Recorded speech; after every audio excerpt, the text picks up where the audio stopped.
Good morning, I'm Rhonda and welcome back to my pottery vlog, and today I have a kiln opening and I'm really excited because there's a couple new things in here. So let's just see what's here and how they turned out, and hopefully I'll remember all the glaze combinations that I used. All of my clay is B-mix and my kiln is fired to cone 5 with a 5-minute hold. Alright, first off, oh my gosh, I'm excited. So, this is Amaco's Black Ingo, all over the outside, 2 layers on the bottom of the feet, 3 layers throughout the rest of the outside of the piece.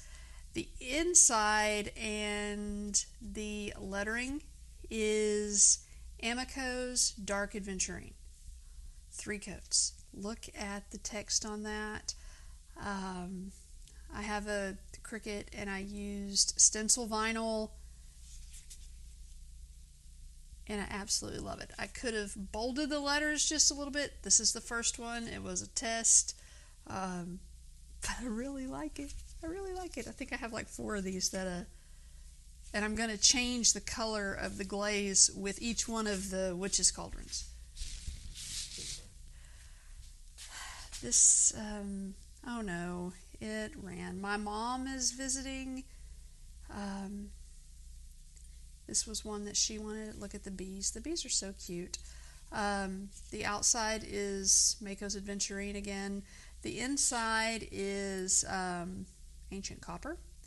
It didn't get hot enough because it didn't do what it normally does. But the mug is still pretty. I'm going to ask her if she would like me to refire it to see if I can get it to do the crystals.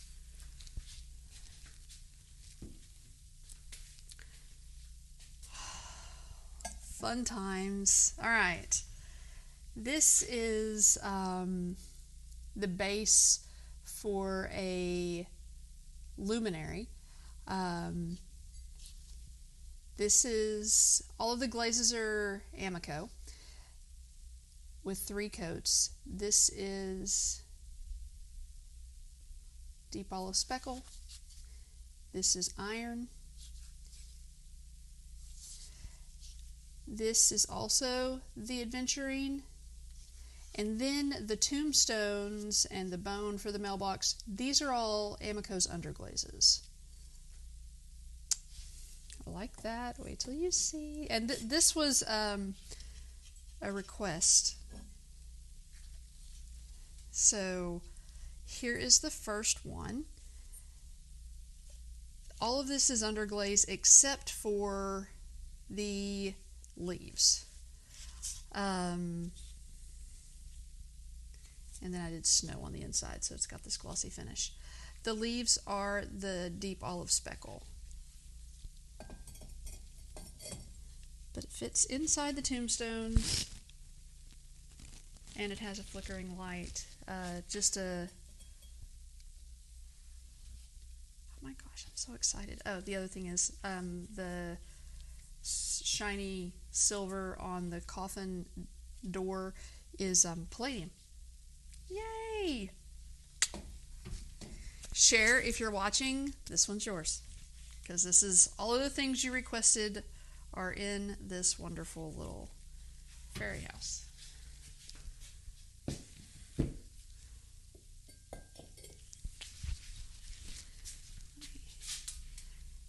This one, same concept. I do have texture on the pumpkin itself. With the raven, the glossy parts on it are Stroke and Coat. I believe it's Tuxedo Black. And again, the deep olive speckle. The rest, C-Note by Amaco on top of the mushrooms. And I did the gloss inside. It helps refract the light when the candle is flickering. Fabulous. He's so cool. What's underneath here, my granddaughters were here, And we made these little dishes.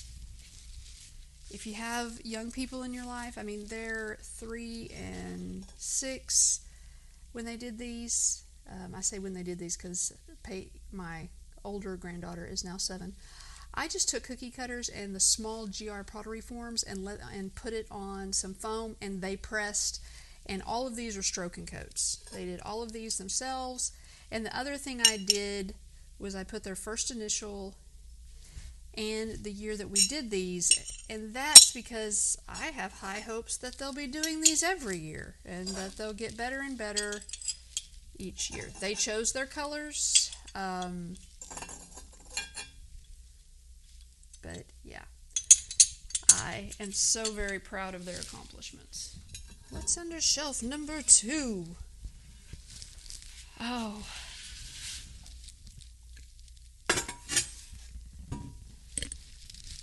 these pumpkins belong to my granddaughters. Again, same concept with stroke and coats. This is one that my mom glazed for me that I had done as an example for them. And this is a Amaco orange. I can't remember what it is, but it's true pumpkin color. It's absolutely beautiful. The next thing on this shelf was by another grandchild who asked if I could make her a paper condiment cup. And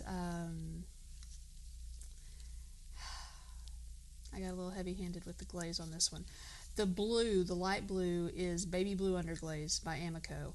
The overglaze is 50% snow and 50% mixing clear.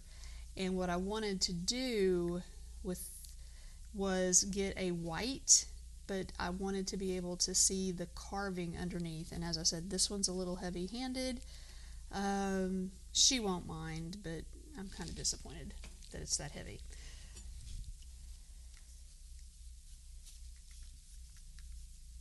And I did various sizes.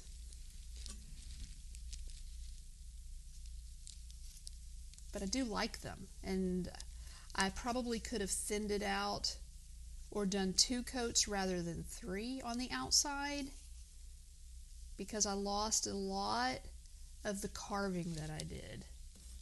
But they should, and they do, stack inside one another and fit perfectly.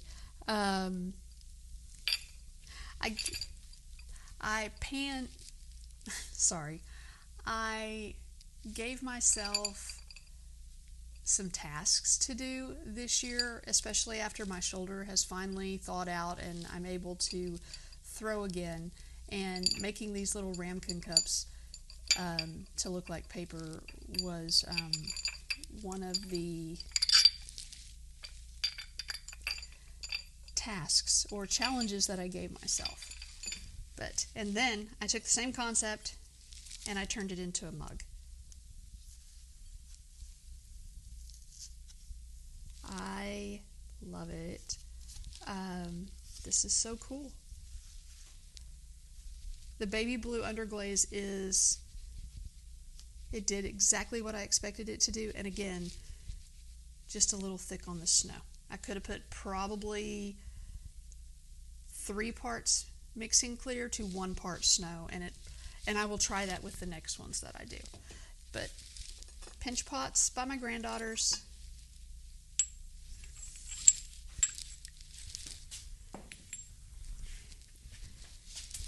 And the rest of this is our little paper cups. Yay! Excited! So this one I didn't get as heavy-handed with the glaze. You can tell that there's more carving within the live and learn. Okay, under shelf number 3. The bases for the fairy houses. These are all the same glaze combination as before. I did get a little experimental with trying to use a carbide metal punch to actually use handwritten script along with the stamps that I have.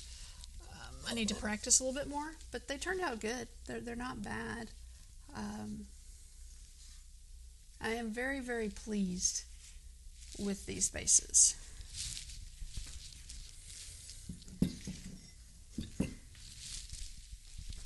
Just in case you want to know or have questions about like the tombstones, all of the tombstones are fictional characters from different poems, short stories, novels, and such.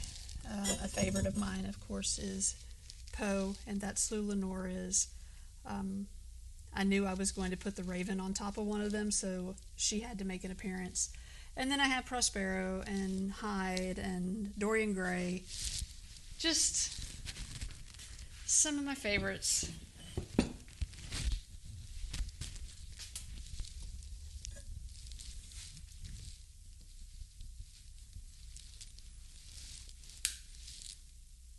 Cool. All right. Under shelf number 4.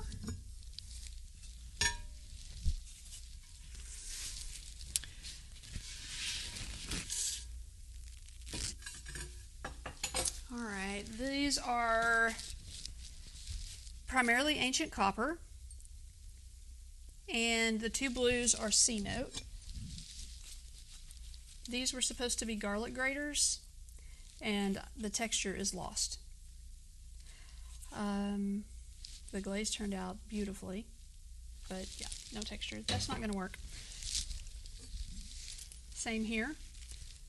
Texture loss. Ooh, that ran. Too hot. Okay.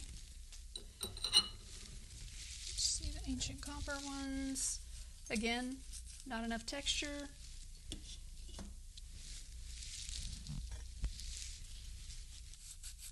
That one you might actually, I'll have to try that one out in my kitchen. I don't know. It's hard to tell. I've never made a garlic grater before. Little trinket box.